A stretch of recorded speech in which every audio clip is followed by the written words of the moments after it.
And we are back yet again with more Witch on the Holy Night. This chapter is just titled Witch on the Holy Night Part 1, I guess? I don't know. It seems like we might be getting near the end if we're having, like, self-titled chapters now. I don't know. I guess we'll see. It does seem like it's headed towards some kind of a climax, considering, you know, there was just this confrontation with Toko Aozaki, with Alice and Toko, and then something's going on with Aoko, where I guess Sodro and Alice need to go try to save her. Aoko had not hung up, but the line remained silent. Alice set down the receiver, quickly put on her mantle, and made for the entrance, moving her injured body by sheer willpower alone. Along the way, she paused, then turned to Sojiro and looked directly at him. Aoko's in trouble, isn't she? Alice hesitated for a moment, before pushing aside her anxiety and grabbing his hand. Shizuki, come with me. Wait, where are we going? To Ida Church. We need to ask Father Eri for help. Ida Church? That's next to the hospital, isn't it? Good. You know it. That'll save me time explaining. Yeah, isn't that the place he helped out at for, I guess, one of his part-time jobs or whatever it was he was doing? Alice left the mansion and made her way down the tree-lined path. She was clearly determined, but the look in her eyes betrayed her pain. Alice, wait, shouldn't we call ahead? Sojiro asked Alice, whose grip on his hand was light but unyielding. The church already knows. It's quicker for us to go and help than call for it. They can't fly. Alice had thought of everything. She turned to the mansion and lightly snapped her fingers. In response, a window opened and countless starlings took flight. Group 1, search for the enemy. Group 2 and 3, proceed to the scene and administer first aid. Haste is paramount. If Aoko is still alive, do not let her heart stop. Alice commanded the birds firmly. Well, that's convenient. She has control over all these birds. I guess instead of going to Aoko herself, she's going to have the birds go to her and try to help. Shizuki, fetch Aoko's bicycle from the rear courtyard. Sodro let slip his discomfort as he thought of that thing. The custom-made red bicycle. When he was cleaning the incinerator, Aoko had verbally assaulted him for nearly scratching it. Okay, but what's the plan? You're much safer at the church than here, and I need to hurry. Think you can ride with me on the back? Well, that's kind of embarrassing. He had seen others ride tandem and was confident he could do it, only it was the bicycle that concerned him. Its frame was so light, Sodro was unsure it could support both their weights. Let me get this straight. You want me to piggyback you? If it's too much, then I don't need your help. Alice turned away as if to snub him, then began walking. Unfortunately for Sojiro, he was now on her bad side. Hey, don't get me wrong. It's just I never expected you to ask me to do something like that. Ignoring his pleas, she continued briskly toward the woods. There was no way she was going to ride the bike now. Sensing her stubborn streak, he desperately called out to her. I take it back. I'm sorry. I'll go get it right now. You can take your anger out on me later. Alice stopped. As soon as he saw her stop, he hurried to the rear courtyard, grabbed the key from where it was hanging, and used it to unlock Aoko's bicycle. By the time Sojiro brought it back to the front of the mansion, Alice was continuing toward the forest. Wasting no time, I see. I think I finally have you figured out, Alice. Muttering to himself, he straddled the bike. He rested his foot on a pedal. It felt light but sturdy. Confident the bike could support his weight and Alice's, he began pedaling. Alice! How are you going to ride a bike through the snow like that? She turned as he called out to her, before shooting him a piercing glare. Man, she looks pissed. Come on, hop on the back. No cushion, though, so it won't be a comfy ride. Let me know if it's too much. I'll be fine. Worry about yourself. He hit the nail on the head. Alice definitely held a grudge over the smallest things. If that's the issue, then there's no issue. I'm happy to give you a ride. We're going to Ida Church, right? Unabashed and undaunted, he plowed on. His tone seemed to ease Alice's mood. She nodded calmly and took a seat on the luggage rack above the rear tire. I'm going to hold on to you, okay? You don't mind me touching you, do you? Why wouldn't I? I'm tougher than I look. Alice silently wrapped her arms around Sojiro. Once she had held on tightly enough, he gripped the handlebars. Good, he said quietly. What's good? Sojiro turned to her, an ambiguous expression on his face, and then began pedaling vigorously. He let go of the brakes, and the bicycle hurtled down Shirano Izuka's steep incline. Surprised by the sudden speed, Alice gasped, and clutched Sojiro tighter. She went to protest, but stopped when she saw the serious expression on Sojiro's face. Instead, she decided to tighten her grip. Under the night sky, a young girl put her faith in a young boy.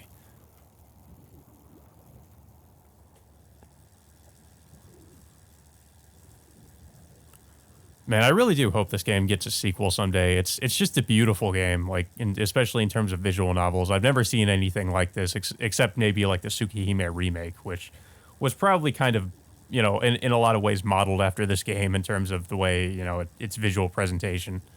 Faster than a roller coaster, the bicycle hurtled toward Misaki Town Station. Around the station, there was no sight of cars or people. While the town slept under its snowy blanket, two people were racing like the wind. The boy spoke.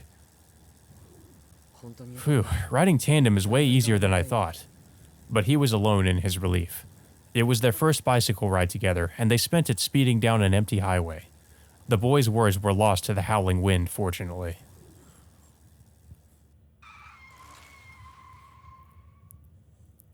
In spite of the late hour, there were still lights on in the church. Originally, the only light at this time of night came from the entrance to the sleepless hospital, ever vigilant and ready to receive patients. However, this was a quiet town with little nightlife. The hospital saw perhaps one emergency patient per night, however. And it was not equipped to handle tonight's sole patient. It was a little before 1 o'clock in the morning. Leaving the bicycle outside, the two headed into the church. With its snow-covered roof, the church looked like it was wearing a white hat that lit up the darkness. In the entrance stood a tall shadow. Miss Koonji. The man's voice was placid. Dressed in a long coat, he had been waiting for Alice. Father Eri, it's Aoko. Yuika is tending to her now. By the time I got to the scene, there were others already.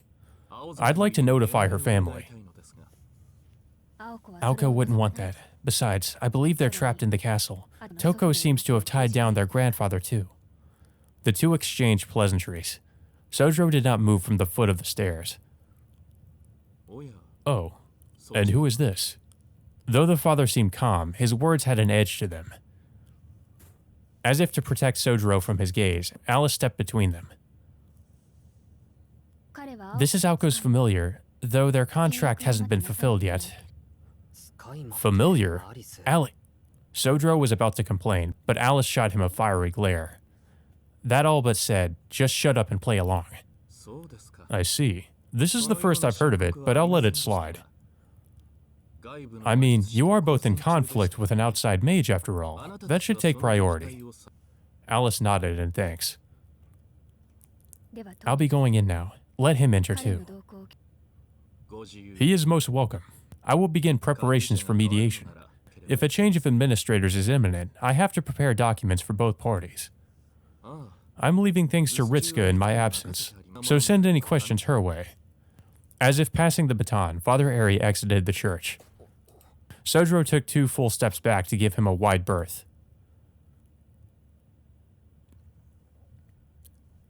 Oh, that's not creepy. The priest had a dignified air about him. To put it bluntly, he was strikingly beautiful. Straight nose, glistening lips, not a single imperfection on his mildly effeminate face. But that only went as far as his appearance. His manner lacked any hint of softness or grace. Just by looking at him, you could tell he was dependable, like tempered steel, despite being somewhat unapproachable. The priest disappeared silently into the night, the darkness of his coat overpowering the moonlight. In awe, Sojiro watched him leave. He's like some kind of sage from the folktales. In his own way, Sojiro was expressing affection. For some reason, Father Aries' distant tone made him feel nostalgic. Alice gave Sojiro a deathly stare. Don't let your guard down. He's with the church. His job is to monitor us, but this time we had to ask for his help. If it were allowed, I'd make him disappear off the face of the earth. Her curse ringing in the air, Alice placed her hand on the doors of the chapel. They were twice her height and who knows how heavy. It did not look like she could open them anytime soon. Sojiro climbed the stairs 3 at a time and helped Alice push the towering doors inward. I wonder if the church in Witch on the Holy Night kind of works the same way as the church in Fate's Day Night, where they're sort of there to, like, they did mention administering things, so I'm guessing it probably works the same way, where they're just kind of, it's not like a Holy Grail war, but they're there to just monitor things, because I guess they know there are magi roaming about, or sorcerers or whatever. So they're just there to keep, I guess, in a way, like, keep tabs on things. But they would obviously be like natural enemies too. So it makes sense they really wouldn't get along.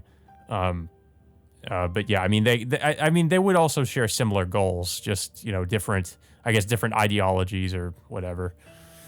The dim light of the chapel brought with it the familiar scent of burning oil.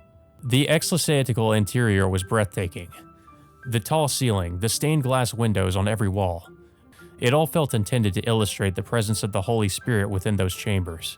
Like the foyer in the Koonji estate, there was not a single heater. The bitter cold made the chapel feel more severe. "Allie, over here!" The gentle voice echoed through the chapel, incongruous to its surroundings. It was the voice of a woman. "Ritsuka, is that you?" Alice made her way past the rows of pews toward the front altar. Sojiro closed the large doors and hurried after her. "You got here fast. I was just thinking of coming to see you." "I had another pair of legs." "Legs? Oh, you mean him?" Sojiro showed himself, surprising the woman. They stared intently at each other, wondering what the other was doing here. "You two know each other?" "Yes, although I didn't expect to see him here." "Sojiro, when you said you'd moved, you meant you were staying at Allie's?" Sojiro nodded. Alice turned visibly sour at this unexpected development. "What are you talking about, Ritsuka? How do you know each other?" "Well, he always gave me a discount at the fish market, helped me with my bags, drank tea with me. He's like every housewife's best friend." "That doesn't make any sense. You're not married, Ritsuka." Needless to say, Sojiro was also not a housewife's best friend, and all that suggested, but there were more urgent matters at hand. "Ouch, you had to go there, huh? I can't slip anything by you, can I, Allie?" "Well, what did you expect? I never know when you're being serious, so I have to question every weird thing you say." "Just look at us. We must have been separated at birth." "Okay, I'll tell you the truth. I know him from the neighborhood association. He's not a spy or anything. Not that he could be. I mean, just look at him." I would feel insulted if I were Sojiro. I'd be like, what is that supposed to mean? "Is this true?" Alice stared straight at Sojiro, to let him know she was mad at him for hiding this from her. Is it really that important, though? "Yes, I know her from my part-time job at the fish market. She was nice to me, so I gave her a free sardine to persuade her to come back." "Exactly. Everybody who shops downtown knows Sojiro." "If it bothers you so much, Allie, go see for yourself. He's the secret stud of the shopping district."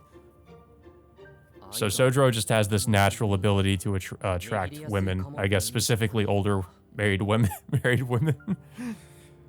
Can I take his place? "She means I'm popular, not that my prices are easy to hammer down like some nail on the wall." His apparent popularity would have to be questioned another time. Collecting herself, Alice focused on the door in the recesses of the church. "I don't know what's going on with you, Ritsuka, but he's with Aoko now.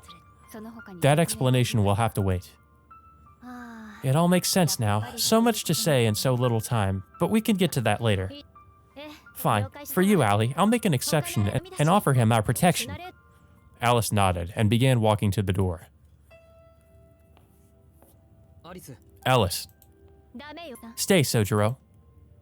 As Sojiro was about to follow Alice, Ritsuka stepped in his way. You need to stay here. Leave this to the girls, she asserted bluntly. Meanwhile, Alice had reached the door and entered further into the chapel. But why? It's for your own good. No normal person should see Aoko in the state she's in. It'll be too much for you. Unless, of course, you're so worried about her you don't care about that. Sojiro was not able to give an immediate answer. It had finally hit him just how bad a state Aoko must be in. Based on Alice's condition when he found her, he intuited that Aoko's injuries might be even worse. He tried to imagine her expression in that state, but could not. I never worry about Aozaki. Literally, he never had been worried about her before, not truly. I can't stop you, can I? No. He answered her reflexively. Ritsuka sighed at the boy's naivete, but nonetheless stepped aside. Go on then. Through the door Alice used, fourth room in. Things are critical right now, so stay out of Yui's way. Sojiro thanked her and went after Alice, leaving Ritsuka Suse, the self-proclaimed everybody's friendly neighbor, alone. Yuika will probably stop him, but someone's got to be in Sojiro's corner. I have a soft spot for broken boys. I know I'm playing rough with him, but it's for his own good. I say let him learn to regret. She spoke with force, but her words echoed aimlessly around the chapel. With a sigh, she shrugged her shoulders and made the sign of the cross in a rather unpious manner. The sound of Sojiro's footsteps grew fainter. His lack of hesitation had left a pain in her heart, and not because he did not look back at her, but because he was choosing to ignore the primal fear inside him.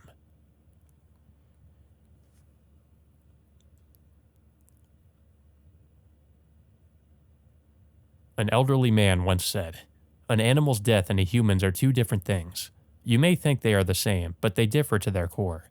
Our heads have known the difference since the dawn of man. An animal's corpse, be it a pig's or a deer's, is different. If the swing of an axe or a machete is violent, then so must a human corpse be. Therefore, before you see one with your own eyes, you should at least understand it with your ears. Listen closely, Sojiro. When a person dies, blood flows like a crimson river. It's too much to bear." Perhaps because he was not used to the stone path beneath his feet, Sojiro's mind wandered back to the words he'd heard as a child. The instant he opened the door, there was a palpable change in the air. The room was small, with only a simple bed and a small wooden dresser. And there on the bed, Blank was lying on her side. I guess Aoko, but it's like he can't process that it's Aoko or something. Tending to her was the woman he'd just seen in the chapel, Ritsuka. No, she only looked a lot like her. Her eyes were closed, and her garments covered in blood. He had met her maybe once before. Yuika Suse, a nun at the church. She was doing something to Blank. Yuika held a pair of scissors and some thread. Her hands moved delicately yet quickly, as though playing an organ. Her movements were precise, as if flawlessly reading sheet music. One by one, the supply of bandages diminished. Bandages recently applied to the wounds were quickly replaced with fresh ones. Gauze was placed everywhere to try and cope with the amount of blood. Once white cloth was now dyed red and discarded. The dressings scattered around the floor resembled roses. In a wilted rose garden, the nun played her organ. The scene looked unlike any reality Sojiro knew. It was clear why the air had changed. There was a savage odor in the room. Even though he was experiencing it for the first time, he knew what it was. The smell burned his lungs. He could not bring himself to look at the bed. Fighting his feelings, his eyes refused to move there. He noticed Alice next to the bed. Ever expressionless, she looked like a statue next to a grave, except she was trembling ever so slightly. It could have been from fear, anxiety, rage, or a combination of the three. Before her lay a life on the verge of death. But whose life? It was difficult to tell with only a glance. Some sort of puppet covered in bandages, perhaps. Her hair should be beautiful, but it fell flat, disheveled, despite her short breaths, her chest convulsed. Up, down, up, down. Facetious though the thought was, Sojiro recalled the rodeo machine on the roof of the department store. The painkillers and anesthesia could not have been working. New bandages were soaked crimson in seconds. Her fingernails bit into the sheets. Her face twisted in agony. Anesthesia would not be enough, so if she was still alive, she must be conscious too. It worried him that no one seemed concerned about this. In this state, she would surely lose her mind before her life. In short, the boy never wanted to see anything like this ever again. Well, I mean, he pretty much volunteered to see it. He was like, I'll walk forward regardless. I'll look at this myself. Bedsheets should be white, not red. With every blink, the color deepened. Sojiro was finally forced to accept that the bleeding mess in the center of it was her. He felt the blood surge in his veins. The squeaking of the bed, the snip of the scissors, the gasps of agony, it all faded. All he could hear was his own pounding heartbeat. The smell of the blood she choked up sent a wave of nausea through him. His knees abandoned him. And it was perfectly understandable. His brain had to shut its consciousness off to protect itself. The mind could only take so much reality. He would give anything to never see something like that again.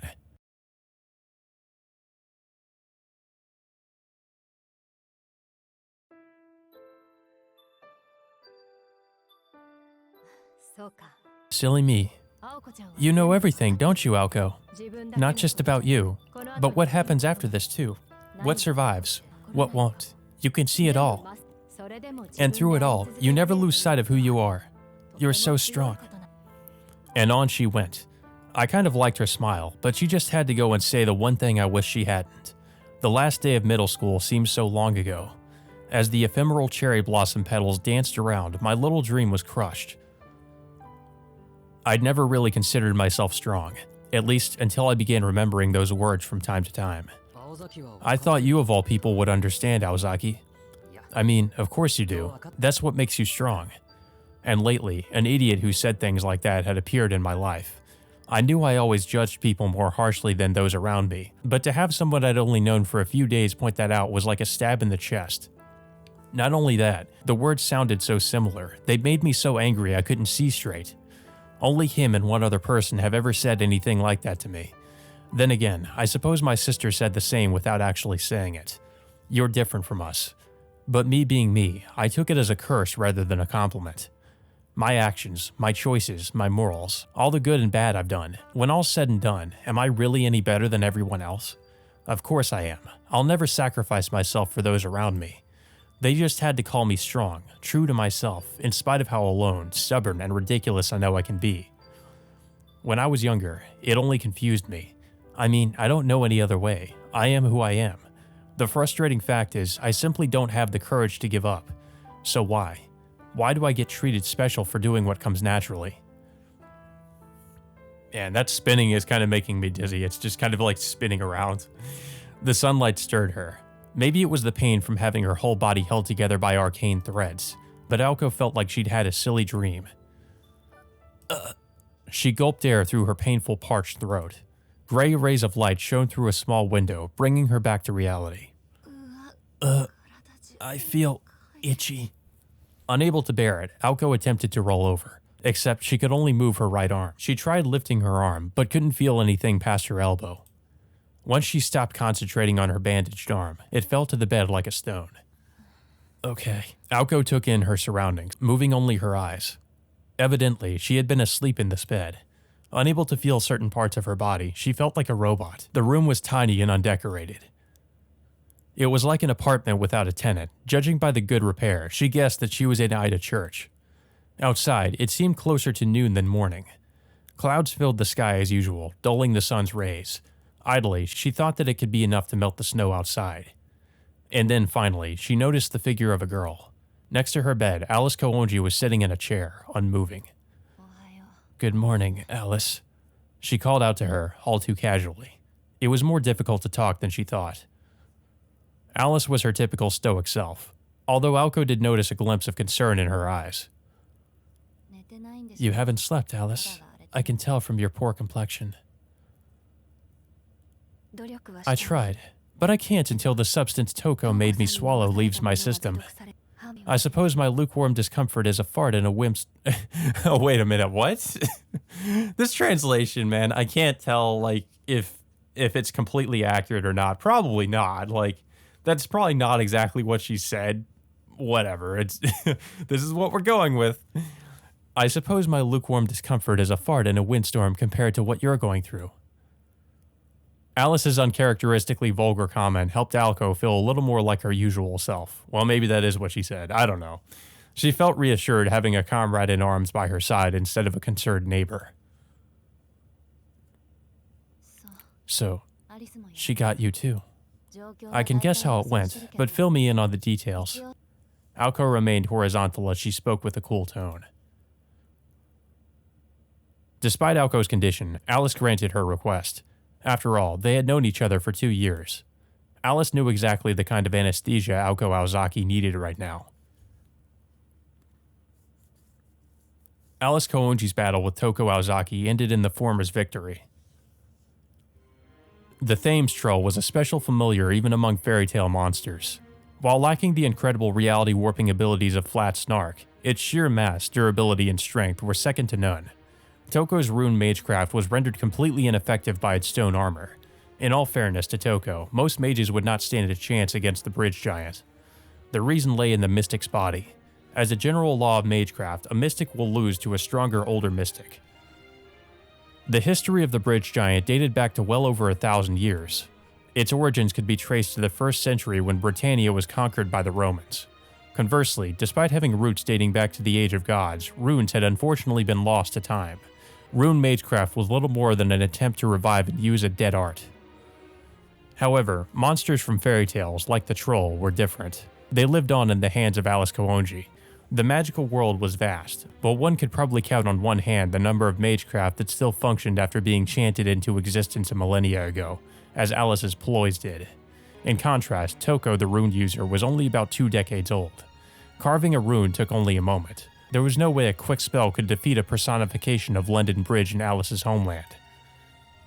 That being said, a beast had appeared that surpassed even those from fairy tales. Beowulf, the Golden Beast.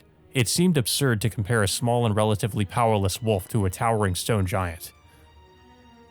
The Thames Troll's attacks were earthquaking. A direct hit from its 50-ton strikes would smash anything to paste, while a glancing blow would still create mincemeat. And yet, the beast had attacked head-on and torn right through it. The wolf's fur bristled, and the creature metamorphosed like liquid. It was a breathtaking display. The wolf howled at the moon as if in joy, and streaked forth like a bolt of golden light. In an instant, the duel was decided.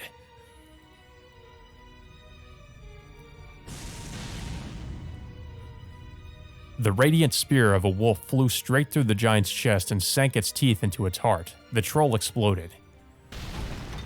Chunks of stony muscle rained down. Luminous fur scattered in the wind.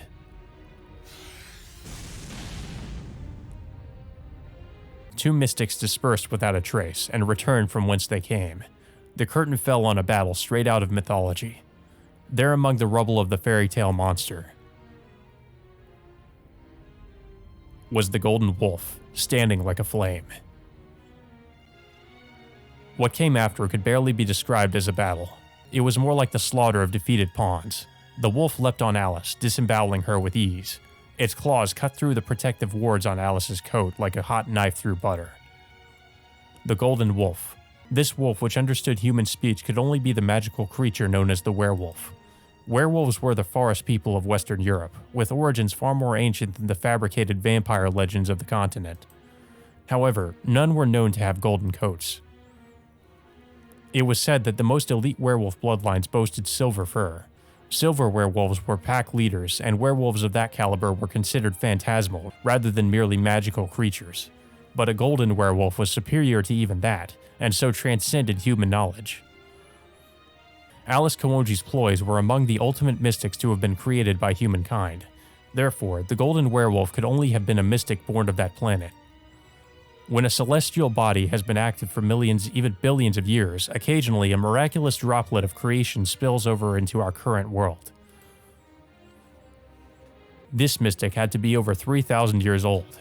A human mage. No, any mage living in the current magical paradigm would be helpless against the golden wolf. Not even in theory would they stand a chance of defeating it. Which meant that this werewolf was Alco and Alice's worst nightmare. I kind of prefer the interpretation of werewolves where they kind of like stand on their on two legs, and they're just they're more humanoid-like. Some people, like in some interpretations of werewolves, they're just like normal wolves, but just bigger, I guess. I don't know how I feel about that one. To me, like, that's never been scary. It's more scary to see, like, this wolf-like creature, standing on two legs, just, this hulking beast running towards you, and about to just devour you. Like, to me, that's way scarier. Like how they usually are interpreted in most horror movies. I feel like an American Werewolf in London is probably like one of the probably the scariest interpretation of a werewolf I've seen, just because of the effects work in that movie. I see. If it was too much even for you, Alice, I never would have stood a chance. But that means non-magical attacks should work on it, right? Thames is powered by magical energy, but isn't its punch just raw force? One hit and it's game over. It's not that simple, unfortunately. His base form was a wolf, but he can transform to adapt to the situation. He took Thames's punch by turning into a giant ape-like thing. Even if we used a machine gun or a rocket launcher, he could probably transform into something to defend himself. So he can just adapt to a situation on the fly. Yeah, I don't know how you defeat something like that. So he can turn into any living creature. What about his mass? He can't change that, can he? Why do you have to be well over 6 feet tall on top of all his other strengths? Random question. What if he could turn into a sea creature? That'd be just awful. Aoko narrowed her eyes as she bemoaned this creature's existence. The conversation appeared to have revived her fighting spirit. Once again, her eyes were focused and her thoughts clear. Aoko was back to her usual self. So what happened next? Were you able to escape?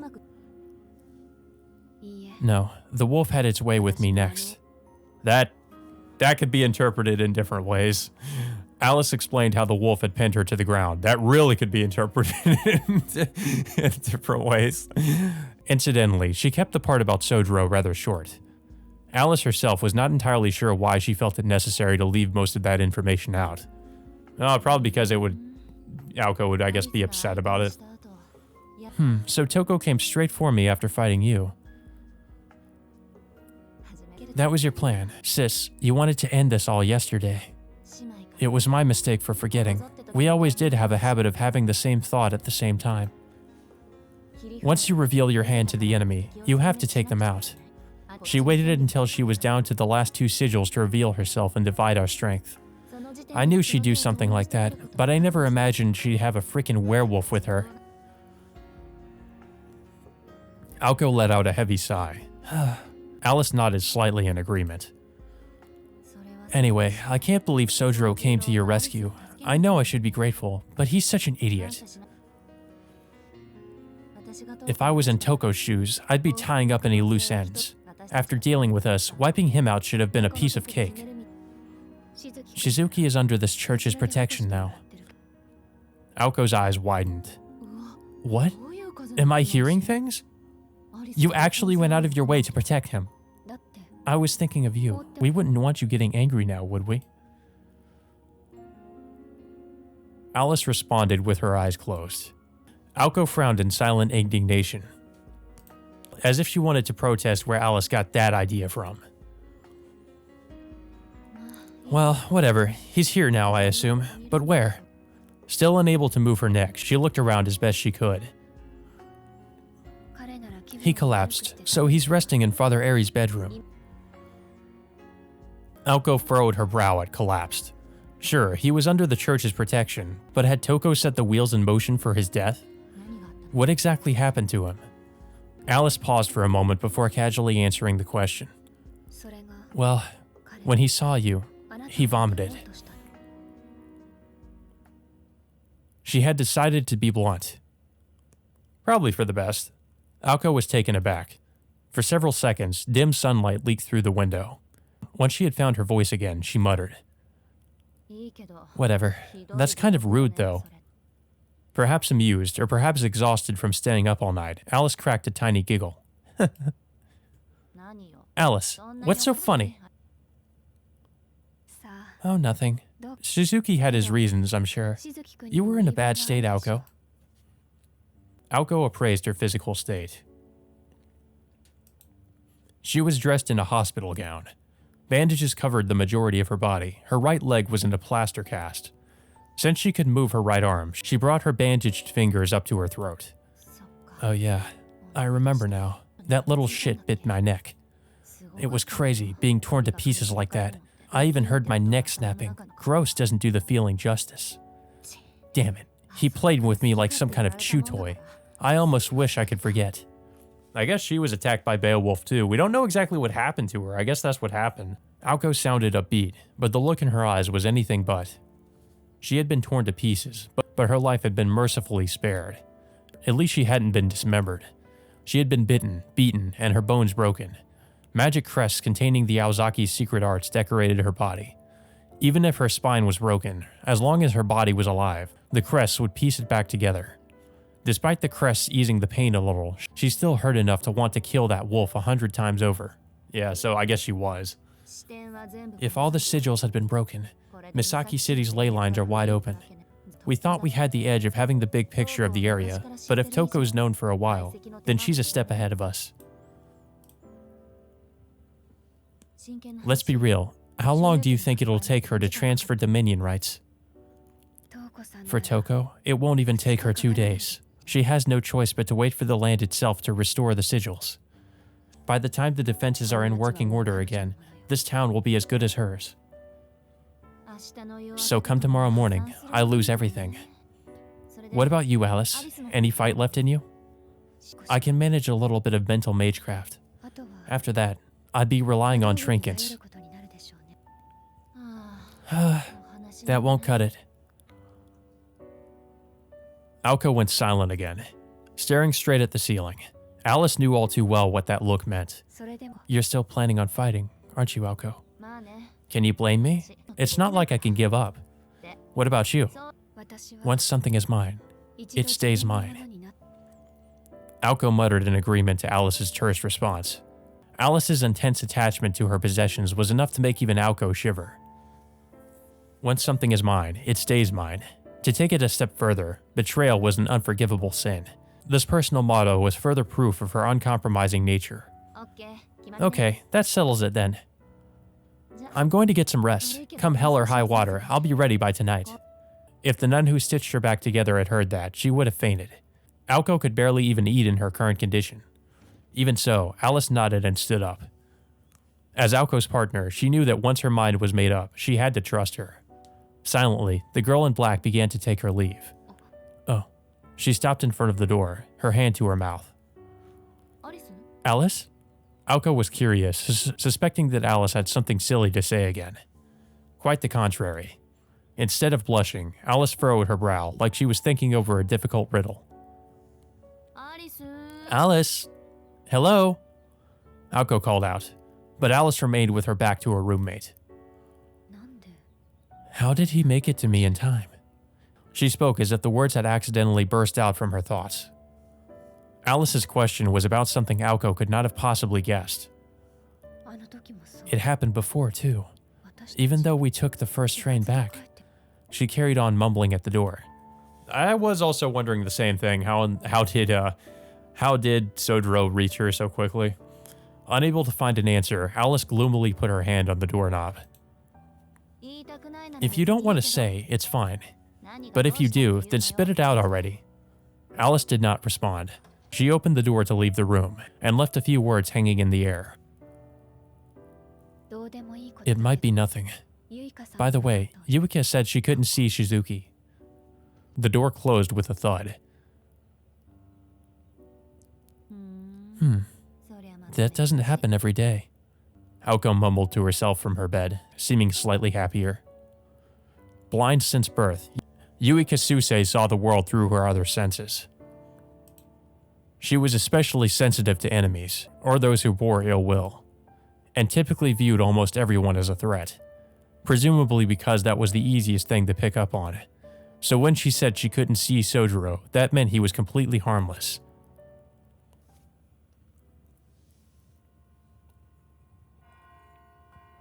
And then, that harmless individual decided to pay the small sick room a visit. Sojiro looked like a stiff breeze could knock him over. It made Aoko wonder who the real patient was. What do you want? Though Aoko could barely move, she was still able to give him the cold shoulder. His expression gone, Sojiro grunted something or other, before beginning to speak more coherently. Alice was sleeping in the guest room, and I was in the chapel. People started coming in, so I came here.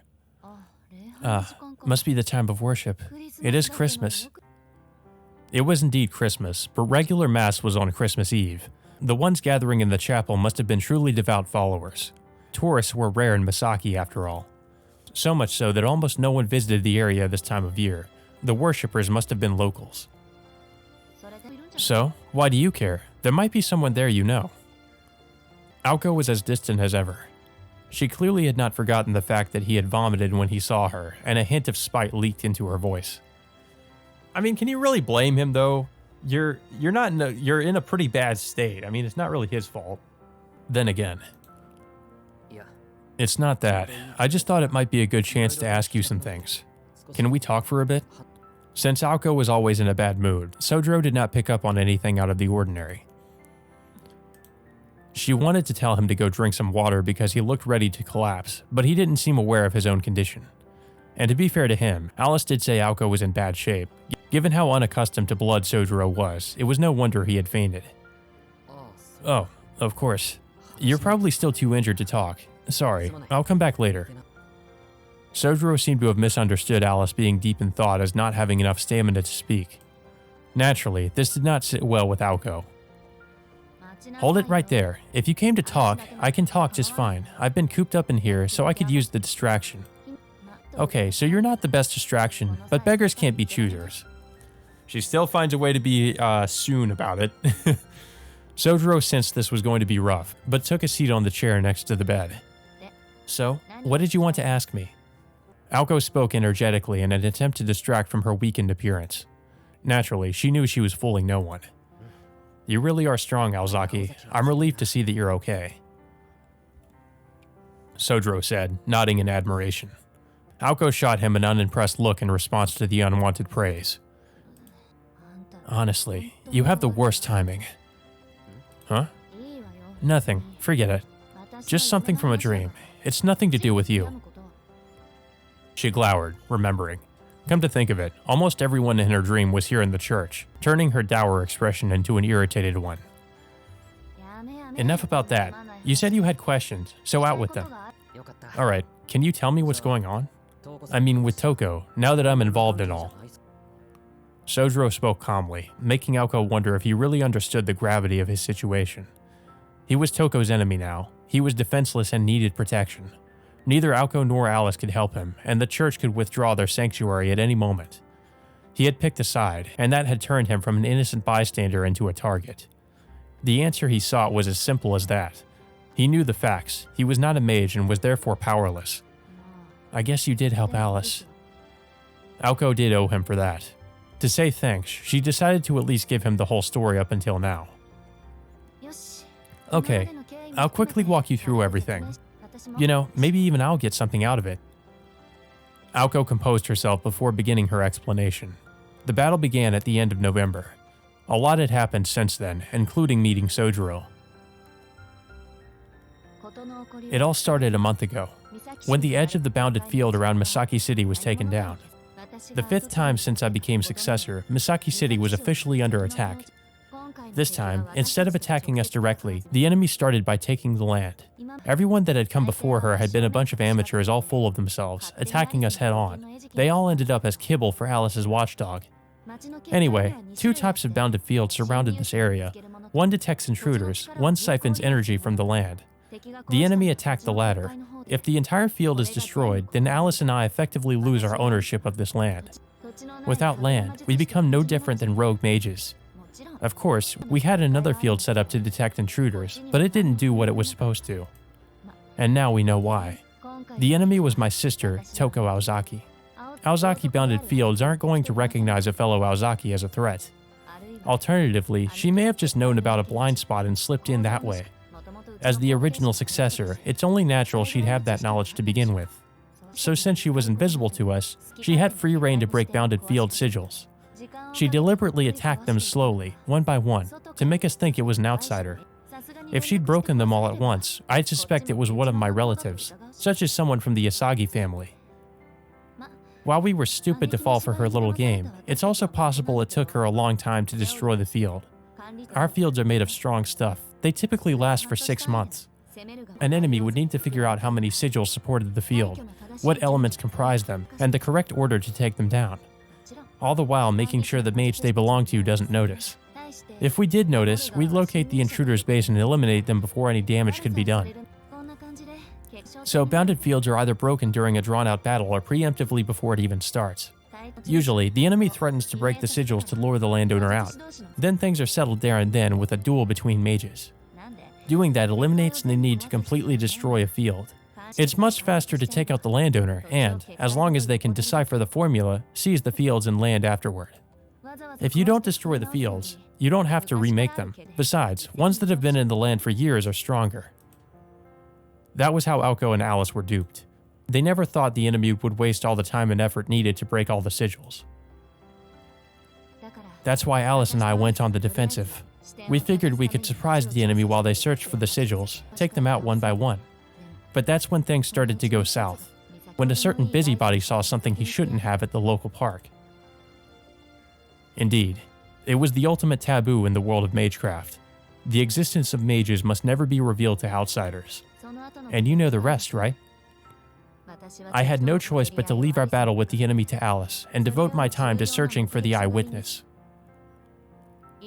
And in case you haven't realized, I'm talking about you, so don't give me a soppy look like you're surprised. No sooner had Aoko said that, Sojiro gave her that exact look. Clearly, he had been listening, but not necessarily understanding. Whatever, it's water under the bridge. Actually, thanks to your cluelessness, our secret is still safe. Anyway, the fact I went looking for you worked in the enemy's favor. Alice was their biggest threat. With us separated, she could take me out. That's when she sent her special puppet. Or so I thought at the time. It turns out she only sent it to mess with me. Otherwise, why use a puppet that looked just like me? Sojiro nodded, thinking back to the Aoko replica. Remember, I'd prefer it if you forgot about that incident altogether. After that, you can fill in the blanks. Alice and I turned our attention to fighting the enemy, spending most nights tracking her fruitlessly, until the fight last night. That's the long and short of it. She stared down at her body, as if recalling what had happened would help her accept her current state. Under the sheet, magical energy steadily flowed through her partially bandaged body. Okay, Aozaki, I think I'm all caught up. But what about you? Why are you in this state? Sojiro's specific concern was the reason Aoko was lying there. More than anything, he wanted to know what had happened to her the night before. Simple. We lost. What more is there to say? Judging by her tone, she would have raised both her hands sarcastically in celebration if she could. You lost? Yep.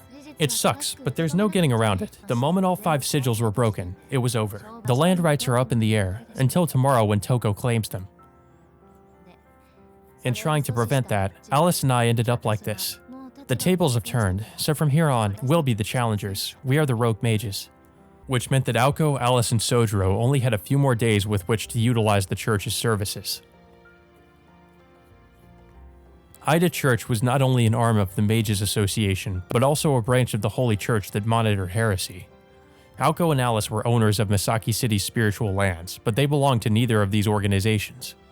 The only reason the church helped them at all was because they were the land's administrators. Once those rights were lost, the church would have no reason to provide any further aid. Father Eri is helping us because he's neutral in all this, but Yuika is a church executor. Once I'm healed, she'll kick me out. The church sees mages as their professional competition. Yep. They do not want to keep you any longer than they need to, probably. They're like, get the hell out of here. We don't like your kind here. We don't like your kind around here. And that stupid Ritsuka, well, she might help out if I cried. Sojiro understood little of what Aoko was talking about. I didn't mean that, Aozaki. I meant what actually happened last night. Sojiro pressed her, and Aoko really wished he had not. You can't tell by looking. They wiped the floor with me. My throat was torn to pieces along with the rest of me. My right thigh was basically gone. If it wasn't for Alice's chocolate, I'd have bled to death. She knocked on the cast around her leg. Aoko spoke casually, but was trying to hide how much she wanted revenge for being humiliated. In contrast, Sojiro felt empty. The little color he had in his face began to fade. Was he repulsed by the terrible situation, or were his instincts telling him to flee? Regardless, he appeared very human. What the hell's wrong with you? Oh, wait, I know. You were stupid enough to look at me and throw up, am I right? Well, you can stop worrying. I'm in one piece now. Yuiko is a pro, and I'm still alive. Regeneration is a specialty for the Aozaki mages, so I'll be fine. She gave him a reassuring look, but his expression was unchanged. Aoko had expected him to worry, but this level of concern made it hard for even her to berate him. Feeling embarrassed, she started talking again. The question is, how on earth did my sister manage to tame a golden wolf? I didn't even think they existed. He's a relic from the Age of Gods. You'd need magecraft and millennium in the making just to stand a chance against him. Never mind trying to take him in a fistfight. As images of the night before entered Aoko's mind, she bit her lip in anguish. A golden wolf? Conversely, the bizarre phrase snapped Sojiro out of his state of shock. Yeah, a golden wolf, a golden werewolf to be exact. Then again, you've probably never heard of a werewolf. Think part human, part wolf, but only the best parts. It's a magical beast, as opposed to a wild one. There are ways to deal with regular werewolves, but the one with Toko has a golden coat. He's a descendant of the first werewolves, a transcendent magical beast, phantasmal beast. To take on such a pure monster, you'd need a mystic with a longer history or some really secret magecraft. Nothing else will even scratch him. Magecraft can do almost anything, but it just can't compete with something so ancient. He's the kind of natural disaster that any human mage dreads fighting. Her words indicated more admiration than hatred, the way she'd whispered about the wolf. Strangely, made sense to Sojiro. What? Out with it already. Oh, I was just thinking how there's something out there that even you and Alice can't defeat. It must be truly awful. It tore apart Alice's stomach, and you, well, you don't have anywhere that wasn't torn apart. How could a kid? Actually, I guess it's because he's a kid that he doesn't know how to hold back. Wait, how did Sojiro even know it was a kid? They didn't even mention anything about that. Sojiro's face was a ghostly pale as he muttered nervously. Aoko merely nodded in agreement. Now you get it. What kid has the nerve to do that to someone's... Wait, what did you just say? Aoko raised her head. She looked as if she had seen a ghost. Did you just say kid? How the heck did you know that? I realized it was him that day. I'd never seen someone with such golden hair in my life. It has to have been him. Oh, that's right. He did see something weird when he was cleaning up the school grounds in one chapter that they didn't really elaborate on. We were deep in the woods. It didn't look anything like the monster you described, though. Kinomi wanted me to run after him. I told him no way. Of course, the kid freaked me out. I knew there was no catching him. His tone was as curious as the things he was trying to articulate. Aoko, however, had more pressing matters. Much more pressing. You saw him? Where? At the old school campus. Come to think of it, I might have even met him. Just once, when I was working. I delivered 50 kilos of raw beef, and... Oh my god! You absolute idiot! Did she just, like, fall out of her bed? Or, oh, she smacked him. A strangely satisfying slapping sound rang out. Ignoring her wounds completely, Aoko had grabbed a slipper and thrown it at Sojiro's unassuming face as hard as she could. She panted, as Sojiro was knocked completely out of his chair. For a while, neither moved. What was that for, Aozaki? The boy asked, unfazed, as he slowly picked himself up. He sat cross-legged, as Aoko scowled at him like an enemy. What do you think? Who keeps something like that to themselves? I didn't think it was worth mentioning. Even if I had, the two of you would have just gotten mad at me. I feel like they would have gotten mad at you regardless. It doesn't... Sojiro just can't win. It doesn't matter what he does. Aoko knew he was right, and so she swallowed her words. Well, at least she's self-aware. She imagined themselves at dinner. You'll never guess what I did today. I delivered a mountain of beef to an animal. One animal. Rich people live in a different world, am I right? If he had actually said it, Aoko and Alice's response would have been less than cordial. Okay, you're probably right. Anyway, was there really a golden-haired child at that old school building? I don't know whether he was your werewolf. And we've had some strange orders from restaurants in town, especially that Imperial Metropolis near the station. That makes sense. There was no way he could eat out without drawing lots of attention to himself. She did not want to believe it, but the child had to be the werewolf. Could Toko really have been so careless as to hide him in plain sight? It didn't matter at this point.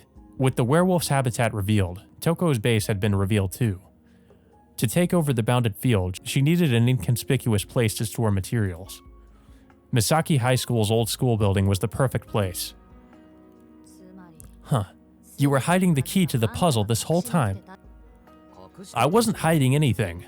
If you'd actually helped with cleaning the back hills, you'd have found out for yourself.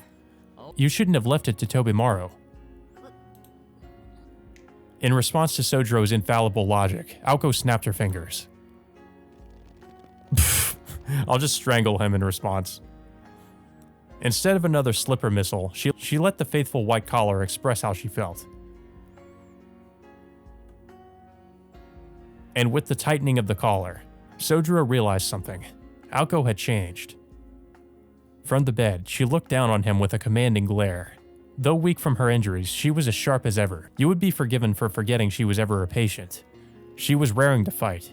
It went without saying who her rage was directed at. Aozaki? Aozaki responded in a vulnerable tone. Perhaps she had been taken by surprise. Now that she had an objective, she had been lost in her own little world. Thanks, Sojiro.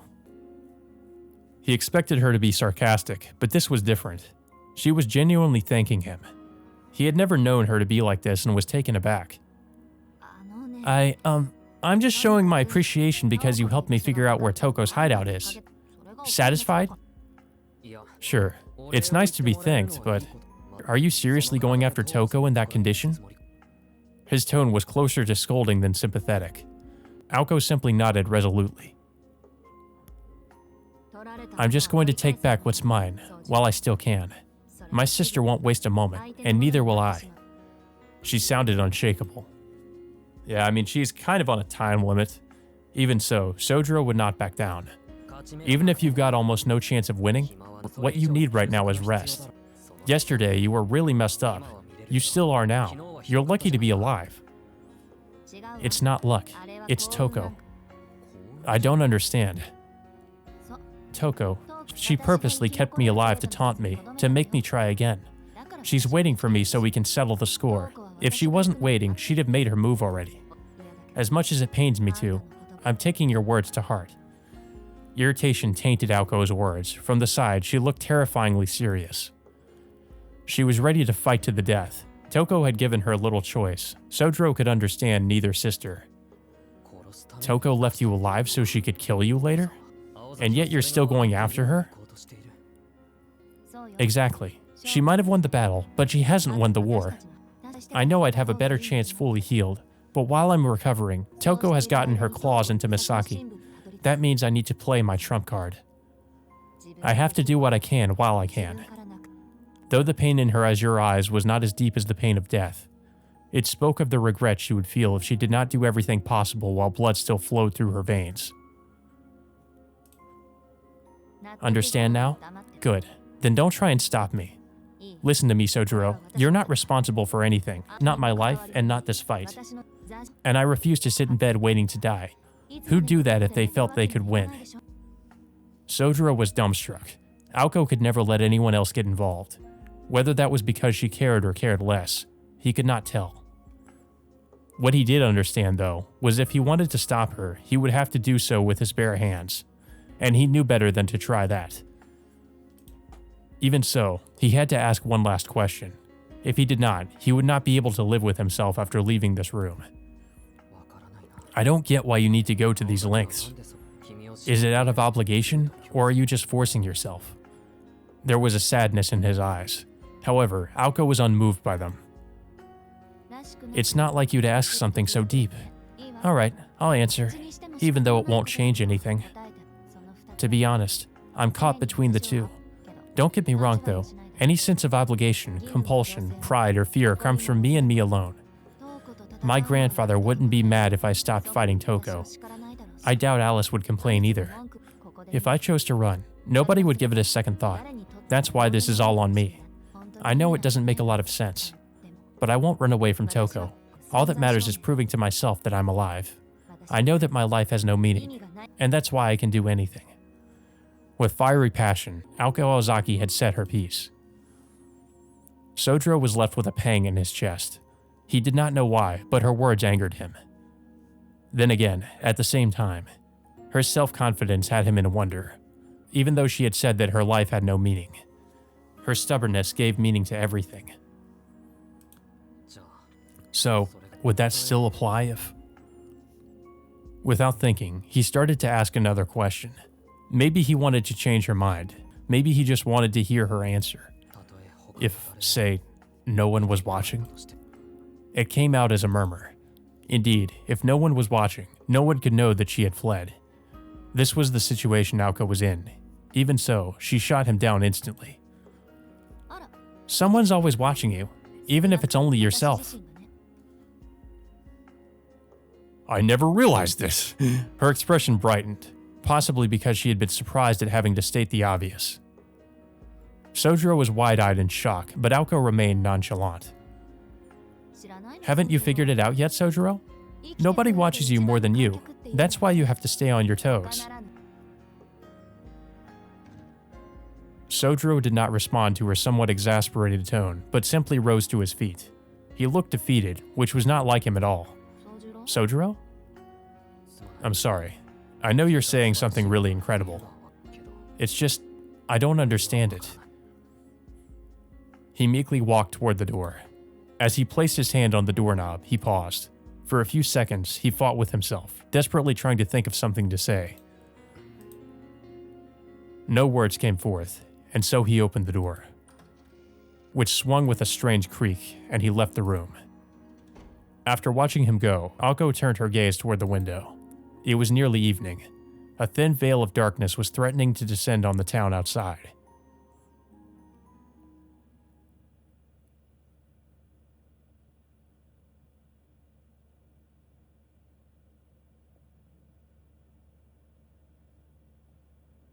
Well, here we go, the final battle. By evening, only Sojiro remained in the chapel. He sat alone at the end of a pew, slouching helplessly like a guilty believer ready to confess. The chilly air seeped through the walls, turning breath to mist. The frigid air stole the heat from the body without mercy. Sojiro looked around the chapel's tall ceiling and spacious hall. The room made the air feel colder somehow. Unsure of what to do with himself, he stared into space. His thoughts were entirely unfocused. First and foremost, he could not understand what the buzzing sensation was in his chest. Time passed by. No answers came. To onlookers, he must have seemed deep in thought, or in a deep sleep, like he would turn to stone if left be. Either way, he clearly looked down. The problem was his lack of awareness. Not that he was aware of it, of course. Worshipping at this hour? You're quite the devotee. Sojiro raised his head and turned to where the voice had come from. Stood before the altar was the man from last night, dressed in priestly garbs. How long had he been standing there? Sound reverberated dryly throughout the chapel hall. Sojiro did not have the strength to stand, let alone leave. He just stared at the approaching shadow. Though, you'll not find the Holy Spirit in this church. Do you mind if I sit? The priest pointed at Sojiro's pew. Without waiting for an answer, he took a seat at the opposite end. I never formally introduced myself. I'm Eri Fumitsuka. This church's, owner, you could say on paper, at least. Call me Father Eri. You must be Sojiro Shizuki, yes? I can see why Yuika didn't notice you. Father Eri spoke in a gentle but uninvested tone. He was a thorough egoist. Sojiro knew all too well about people who spoke this way. The individual who cared for him when he first came down from the mountain was one of them. Sojiro glanced across at him apathetically. Father Eri seemed unfazed by the lack of direction to the conversation. I was wondering if I could speak with you for a moment. Sojiro responded with a nod. Father Eri replied with an artificial smile. You seem terribly worried about Aoko. Not really. Ritsuka said the same thing to me, but that's not it. Sojiro stared straight ahead as he answered, his voice sounding uncharacteristically weak and unsure. She's been on my mind a lot, and I don't know why. I'm trying to figure that out. The answer's simple. You envy her. With those words, Sojiro snapped out of his funk. He clapped his hands and turned toward the priest. I see. So I just envy her. Wait a second. That can't be good. I didn't know I could feel that way. Father Eri did not respond to his confession-like ramblings. So, what did you want to talk to me about? Well, it's more of a question I'd like to ask, really. I heard you lived deep in the mountains until recently. Something strikes me as curious. Really? What? Well, I doubt anyone has asked you this before. No doubt, because you don't unnerve the people around you. I admit, I feel the same way talking to you. Maybe it's opportunity presenting itself, or my sense of obligation as a man of the cloth, but when I see a lost lamb, I feel a need to guide it. Father Eri looked at Sojiro placidly. His pupils were like black holes that could suck the soul out of your body. I'm not sure what you're talking about. What's your question exactly? Oh, don't worry. It's nothing unusual. Simply, why did you want to come down here? You seem like you'd be happier back home. Sojiro was not sure what he had done, but it sounded as though the priest was accusing him of something. Then again, it was a reasonable question, if a little pointless. Sojiro had no answer. Father Eri ignored the sullen boy and continued. I'm somewhat aware of the challenges a life in the mountains might bring. I've experienced it firsthand when I made a small mistake in my youth. Life in the mountains is incredibly simple. Your time is dedicated to survival. You don't live for joy, but rather to stay alive. It makes a minimalist lifestyle seem full of excess. Compared to that, city life should be nothing short of paradise. However, paradise means something different to everyone. Sojiro still did not answer. His expression remained blank. The only sound was the priest's voice echoing around the chapel. A life where even a single seed could bring joy. No matter the warmth the light of electricity brings, I expect you respect the bitter cold of nature more. So tell me, why come here when you'd be happier in the mountains? Father Eri repeated his question. Sojiro's mouth remained firmly shut. Not because he did not want to answer, but because he simply did not know how to. All he knew was even if he wanted to go back, he could not. My son, salvation will not be forthcoming to those who choose to ignore its calling. If you don't know why you left, you won't be able to love where you arrived. A word of advice, happiness doesn't come from the unquestionable acceptance of everything. But be fairer to yourself. Sojiro could not make sense of what he was being told. Only the father's last words made any impression on him. Being fairer to yourself is easier said than done, of course, and what that entailed, Sojiro was uncertain of. Actually, that makes sense. Toko had mentioned something similar before, and it had impressed him. First her, now this priest. How could people know things he hadn't even told them? Wow, are all priests like you? Sojiro said, curious as to where the weight on his shoulders had gone to. In a way, one of his strong points is the fact that his emotional scars do not show on the surface. Indeed, a priest is obliged to shine a light on troubled hearts.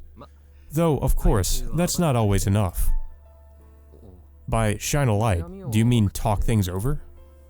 Yes, to a certain extent at least. The only problems I can solve are mostly small. The priest shrugged, looking a little disconcerted. Granted, Sojiro still did not trust Father Eri at all, but at that moment, anyone was a ray of light in his eyes. Do you mind helping me with another small problem? You want to know why you're envious of Aoko, correct? It was as though the priest could see into the boy's soul with his serene eyes. Well, yeah. I don't even know why I feel this way myself, but you seem to. I don't. I can simply guess, not being the one to shoulder the burden. Your envy may come from your lack of a foundation, or more accurately, your lack of a color of your own. Sojiro squinted, trying to understand the priest's complicated yet concise answer. This is what I'm talking about. You are extraordinarily flexible. You learned to live alone in a city after coming down from the mountains. And then, once you'd gotten used to that, you started living with Aoko and Alice in a very different world. I don't know if you're consciously trying to adapt, but regardless, your ability to do so is astonishing. Also, I don't know why, but you do not appear to exhibit signs of a regular ego. You can respond to anything, but aren't influenced by it. To be frank, you're a blank canvas that stays blank. While blending into your surroundings is a wonderful thing, no sense of self means having no place to call home. Your talent is a double-edged sword.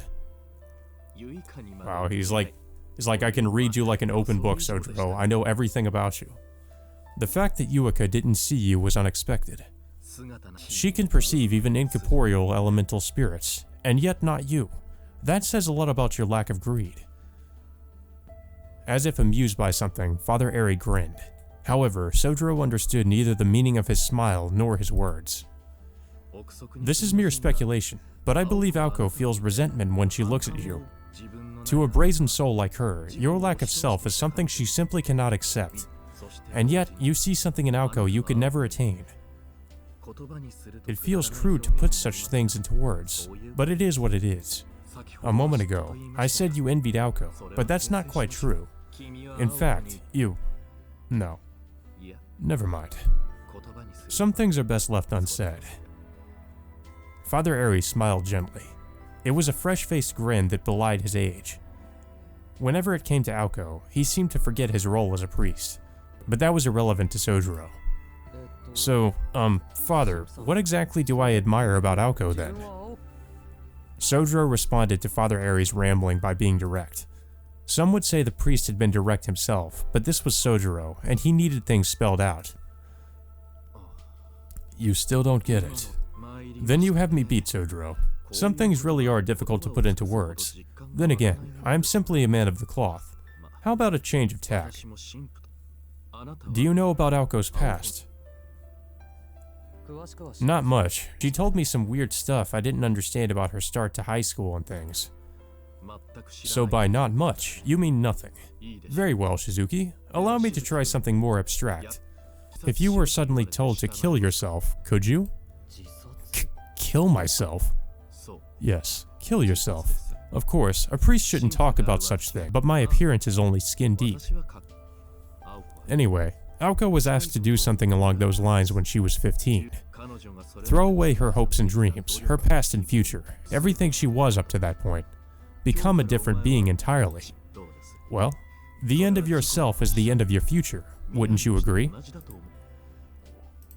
His words fit what Aoko had said about her past.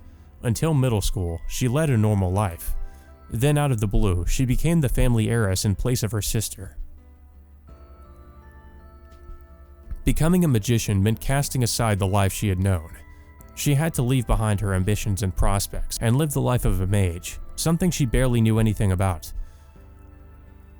Her life up to that point had taught her that everything from then on would bring her misery. Aoko's grandfather was not the forceful type. Your sister had failed, now it's your turn, he had said. Did Aoko resist? Sojiro could not begin to imagine. All he knew is that she could not be happy with the hand she was dealt. Even if the life of a magician was attractive, to believe the possibility that Aoko could give up her lifestyle up to that point was to not know her at all. Aoko Aozaki had put her all into everything. She had probably achieved a lot in those 15 years. Her achievements and prospects were no doubt enough to make anyone jealous. But did she have the conviction to throw those away and go back to square one? Yeah, that's a typo right there. Did she have the conviction to those away? Okay. Like I said, it seemed like there wasn't really a lot of proofreading going on. And square one did not come close to the reality of it. The future she had envisioned for so long would have been obliterated. So, what did Aoko do? Well, we're talking about one exceptionally stubborn girl. Had I not witnessed it myself, I wouldn't have believed it, but she nodded. She stood there defiantly, curling her shaking fingers into balled fists. Not to appease her grandfather, not out of obligation to the Aozaki family, but because she hates to run away from anything. Now, refusing something is not the same as running away from it, but try telling that to Aoko. To her, running away would be rejecting the life she'd forged. If that was all to go, she would say farewell on her own terms. So that was what she did. Extreme, but she's the kind of person who would sacrifice everything in the name of progress. An affectionate smile crossed Father Aries' face. Rather than signaling his closeness to Aoko, it conveyed the pride of a guardian. However, I was also mistaken. As it turns out, Aoko had been raised to become a mage all along. Her grandfather predicted Toko would leave, and that Aoko would become his heiress, so he raised them both accordingly. As a priest, if only by name, I felt uncomfortable about that. I knew she had no interest in her new role. Things could hardly go exactly how her grandfather had planned, so I asked her to flee with me to Mexico. Alas, she turned me down without a moment's thought. I still remember every word of her answer. Well, me crying isn't going to change anything, is it? If I'm the only one who can do it, I'll do it. Even if I get thrown to the wolves, I'll just have to find a way to survive. Running away is only a last resort. Until then, hear me roar.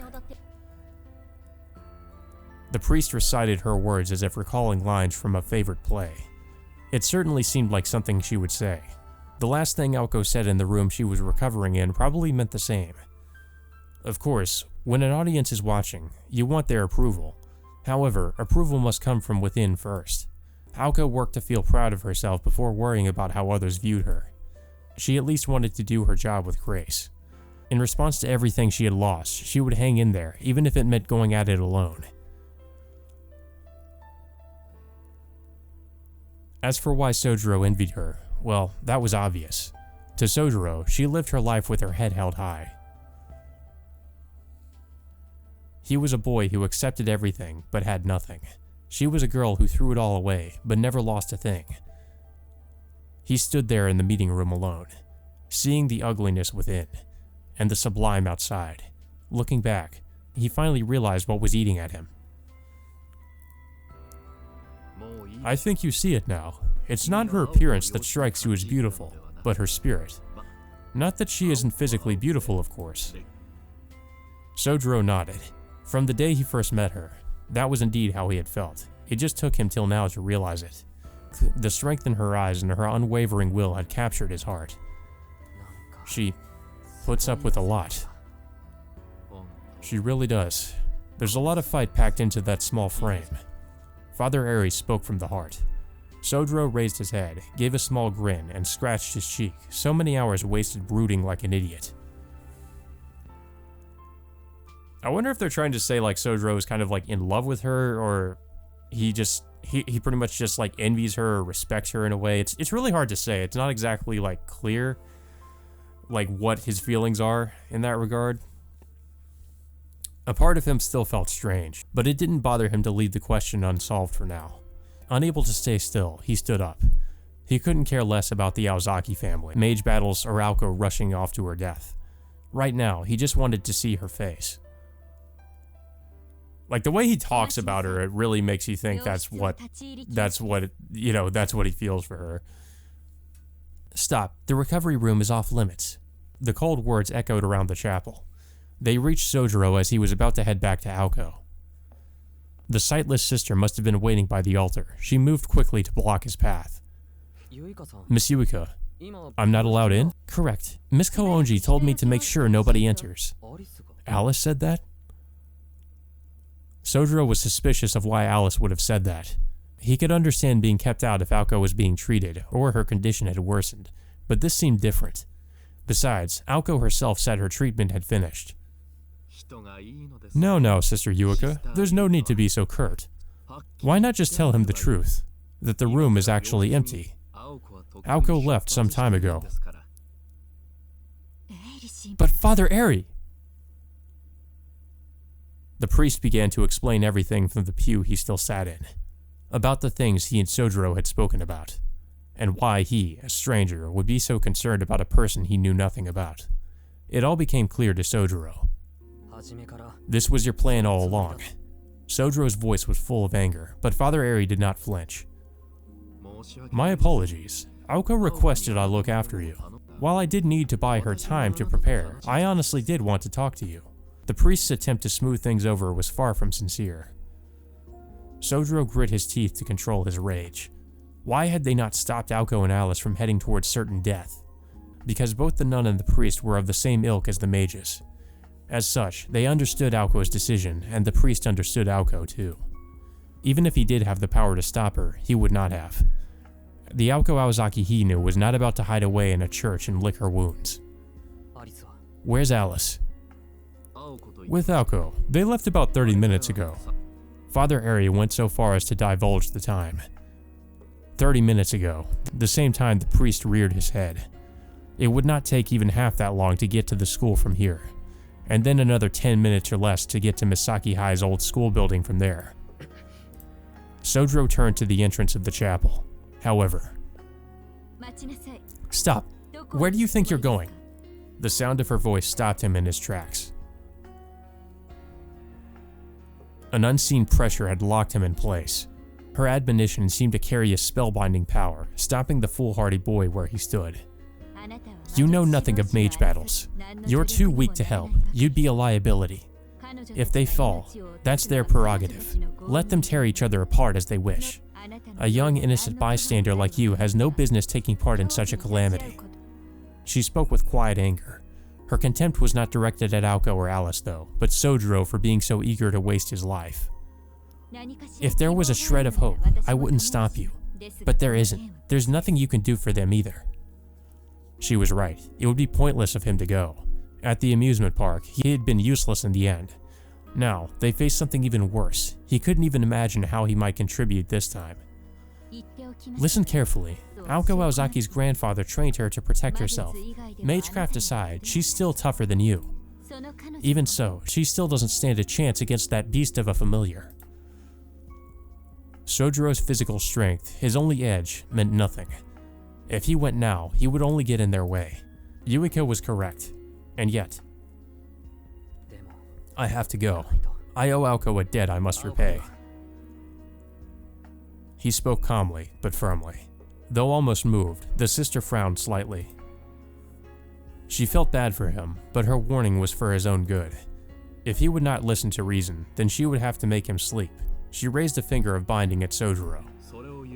You mean you want to repay your debt, Sojiro?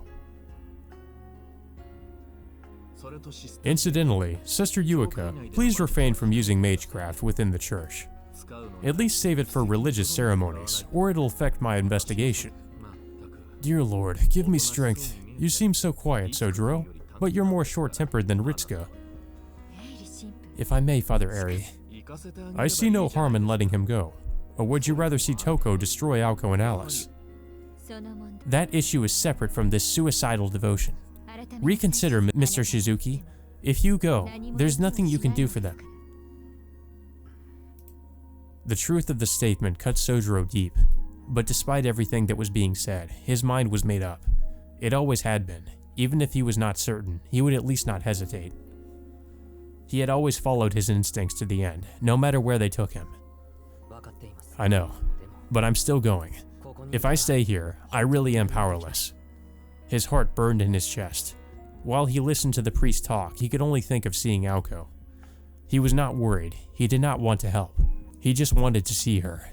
He would figure out what came next once he got there. See? He isn't suicidal. You say he'll get in the way, but Aoko and Alice stand no chance of winning anyway, correct? So what's the problem? Better to burn out in a blaze of glory. Father! What are you waiting for, Sojiro? Get going. Your response has moved Sister Yuika. And now you can move your legs, right? As soon as the priest pointed at Sojiro, he could move again. The pressure weighing on his shoulders lifted, along with the fear in his heart. Could he help? Would he expose Aoko and Alice to more danger? All such doubts had vanished. I'm heading out then. With any luck, we'll meet again.